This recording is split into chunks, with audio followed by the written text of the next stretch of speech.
What's up all my Extrables, droids, and Wookiees? It's Anna, also known as That Star Wars Girl, and in today's video, I'm going to be talking about this information that came out and was posted in this article titled Star Wars Director Reveals George Lucas's Main Concern with Grogu, meaning Baby Yoda. I don't care how many times they try to make me say Grogu. His name is Baby Yoda. Everyone, you say Baby Yoda, they're like, oh, Baby Yoda! You say Grogu, they're like, huh? And the people that do know, they're like, gosh, that's such a terrible name. They even say in the episode, what a terrible name. His name is Baby Yoda, and he's so sweet and so cute and so little. Okay, I'll try not freaking out.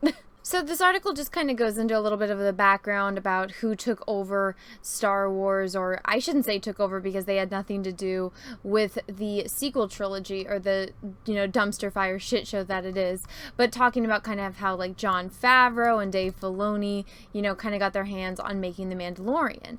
And then it leads into this, which I think everyone can agree with. George Lucas wanted Baby Yoda to have training, which I don't think is that hard of a stretch to ask.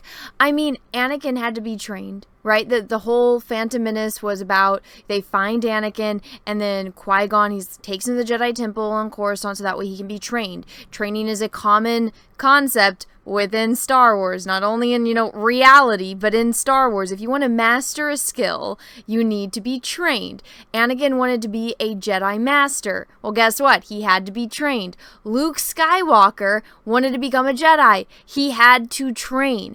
Every single Star Wars movie shows training, except for the Disney fanfiction sequel trilogy. Rey can just do everything without any freaking training. She lived on Jakku her whole life. Okay, how come she knows how to fly the Millennium Falcon perfectly? How come she beats Kylo Ren, who's been fighting with a lightsaber since he was a kid? I'm assuming, maybe a teenager. How come she beat him? First fight. Like, what a pathetic fucking loser if you get beat by a chick that's never even held a lightsaber. Like, come on, give me a freaking break. So yes, the little itty bitty Baby Yoda, it's not hard to say that if he's gonna be Jedi, he needs training. Now, I clipped this little segment out from the article just because it's kind of a longer article, and just the cliff notes, just kind of what you guys actually need to read or see that was actually important from that article. That's not just, an author trying to stretch it out. I clipped here and posted the screenshots on Twitter, so I will be reading for you those right now. The Direct got our hands on the Star Wars book, The Art of the Mandalorian Season 2, and within it, writer and director Dave Filoni reveals that he had discussions with George Lucas regarding Baby Yoda, and those talks, Star Wars creator wanted to ensure that the character had learned how to hone in his Force abilities. Ding, ding, ding. And this is a little quote from Dave Filoni. I had a talk with George at one point about Baby Yoda, and his main concern was that the kid has to have the proper amount of training. Yes, that's very important. Crazy what a, absurd concept that is for Star Wars, for, a child to need to train to master a skill. It's almost as if you have to do that in everything in life. I mean, a baby doesn't just all of a sudden know how to walk, right? We're not animals. We gotta learn how to sit up. We gotta learn how to crawl over. We gotta wait for our muscles to grow to hold our head up. And we gotta learn how to walk. We gotta learn how to use a spoon, how to go to the bathroom properly and not in a diaper, like how to use a toilet. Those are things that you have to learn, and you kind of have to train yourself how to do. Right? Crazy. Absolutely crazy concept according to Disney Star Wars. Oh, how terrible. Oh, how you terrible misogynist man babies ask that a whammon have to be trained. Oh, you terrible. And I'm over here like, yo, I'm a whammon, and I had to train for years to learn how to paint. Right? I went to college, got a degree, trained. I got lots of training, lots and lots of expensive training to learn how to draw and paint and sculpt, all that fun stuff. Got a fancy degree that literally just sits up on my wall. Yeah, training, crazy concept. And guess what? It's a crazy concept. Even women have to be trained. Oh my God. But Disney doesn't understand it. And if you say that, you're a misogynist man, baby. Let's continue. As it turns out, Lucas had an indirect influence on the decision made for Chapter 15, The Believer, by concept artist Jug Chang. as well. I apologize if I pronounced that wrong. Thanks to a set visit for Rogue One. An early idea was the Imperial drivers were wearing the same armor as the AT-AT commanders from Empire Strikes Back. Ultimately, we decided to go with the tank troopers from Rogue One, a design chosen by George Lucas on Rogue One pre-production set visit.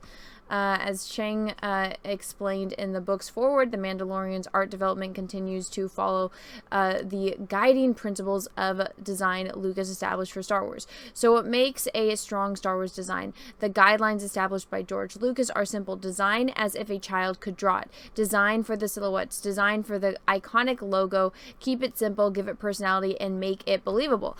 Well, I know this isn't really much about Baby Yoda, but to hone in on this, I mean, Yoda is a very recognizable silhouette. Baby Yoda is a very recognizable silhouette. Boba Fett used to be a very recognizable silhouette. Now he's kind of, you know, become something else.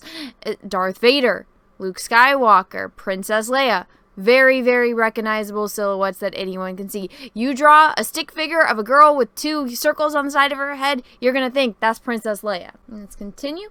It makes complete sense that Lucas would find it critical that Baby Yoda has proper training. This goes for both the past and present. For Baby Yoda to demonstrate such power as to lift beasts and heal injuries begins, he would need to have been taught how to make use of his abilities. Why his exile may have hindered his growth, it's imperative that the baby continues to learn if he's going to grow beyond his helpless state and become a capable warrior and eventually a teacher.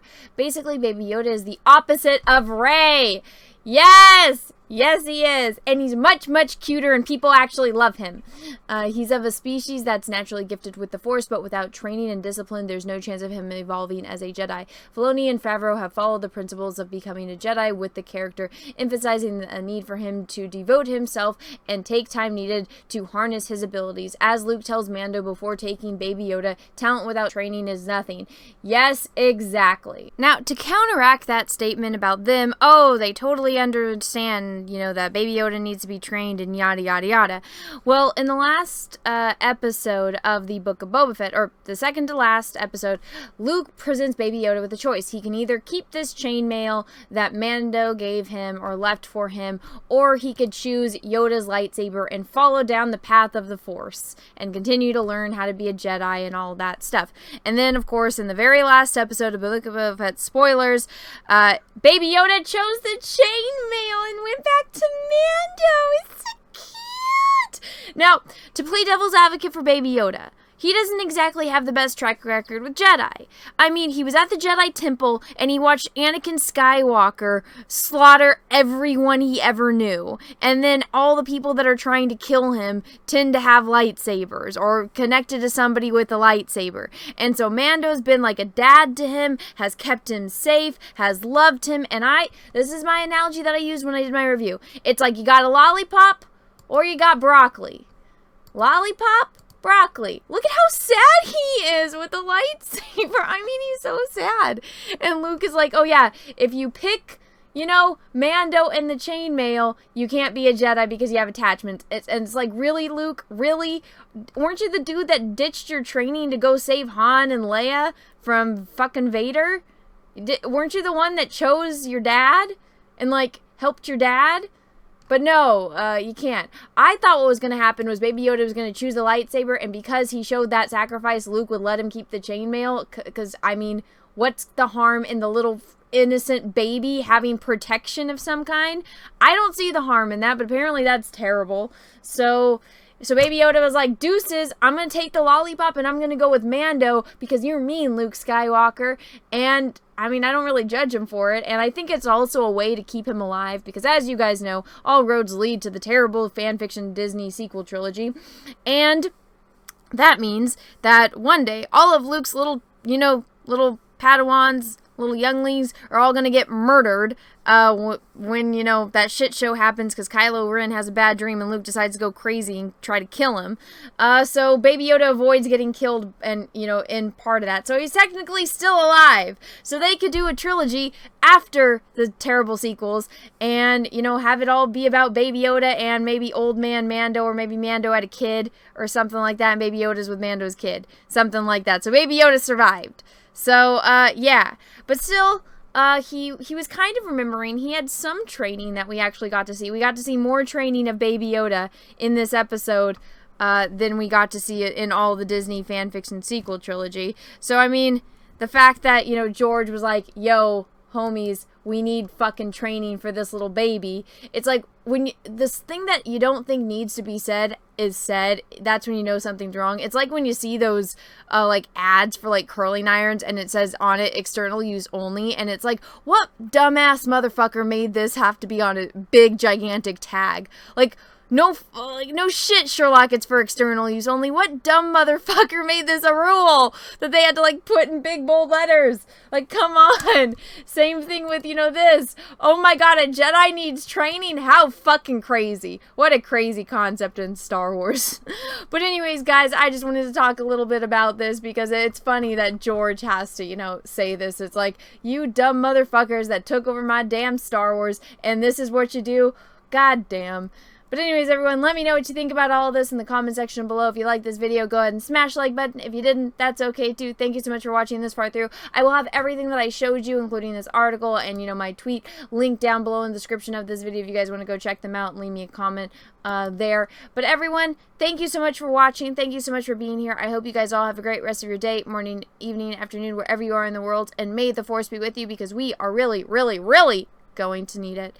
Bye, everyone. Hey everyone, before you go, I just wanted to let you know, if you didn't already, that I actually have a Twitch channel where I go live almost every single playing video games. I've been going through the original Star Wars Knights of the Old Republic KOTOR, so if you ever wanted to know more about KOTOR and you wanted to watch somebody play through it, I'm currently doing my Sith playthroughs right now. They're a lot of fun. We all hang out every single day playing in the chat, and it's fun hanging out with all of you guys. And if you guys want to miss it, or if you missed it and you want to see it on the repeat, I actually have a live stream channel. This is my secondary channel, That's Star Wars Girl Live, where I re-upload all of my previous live streams. So if you ever wanted to see me live and you missed it, this is the channel to go on to go check out all of that content. Both of these are linked down below in the description of this video, so go check them out. Thank you, everyone. Have a great rest of your day. Bye. Once again, thank you so much, everyone, for watching my channel and my content. And if you would like to support me further, go ahead and check out my Etsy, The Art of Anna TSWG, where I sell prints of my original oil paintings and drawings. I have a variety of characters, from landscapes to horror villains to Star Wars characters, DC and Marvel. So go check that out, and everyone, have a wonderful day. Thank you.